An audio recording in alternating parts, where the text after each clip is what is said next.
Рустам Инаятов освобожден от должности советника президента по вопросам координации деятельности правоохранительных и контролирующих органов. 15 ноября пресс-секретарь президента Шерзот Асадов сообщил о том, что на эту должность назначен Бахтиер Исламов. Ранее Рустам Инаятов почти 23 года руководил службой нацбезопасности. В результате начавшейся чистки рядов СНБ Рустам Инаятов 31 января 2018 года был отправлен в отставку, избежав участи многих своих подчиненных высокого ранга, оказавшихся за решеткой. На следующий день после снятия с должности председателя службы нацбезопасности он был назначен членом Сената Олий Маджлиса. Таким образом, Инаятов автоматически обрел неприкосновенность.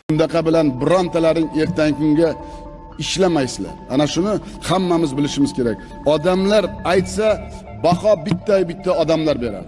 Считается, что произошедшее объясняется личной обязанностью Мирзияева Инаятову. Тот защищал его во время правления Ислама Каримова. Он нередко расправлялся с чиновниками высшего ранга, которых подозревал в нелояльности. Рустам Инаятов считается одной из ключевых фигур в массовых репрессиях в отношении членов исламских движений, которые начались в 1999 году и длились почти 20 лет. После трагических андижанских событий 2005 года, когда было расстреляно несколько тысяч мирных жителей, Рустам Инаятов, наряду еще с 7 высокопоставленными узбекскими чиновниками, попал в санкционный список ЕС. Его имя среди узбекистанцев ассоциируется с безжалостными репрессиями, пытками и убийствами людей. По некоторой информации, Инаятов был снят с должности по состоянию здоровья, что неудивительно, ему уже 76 лет.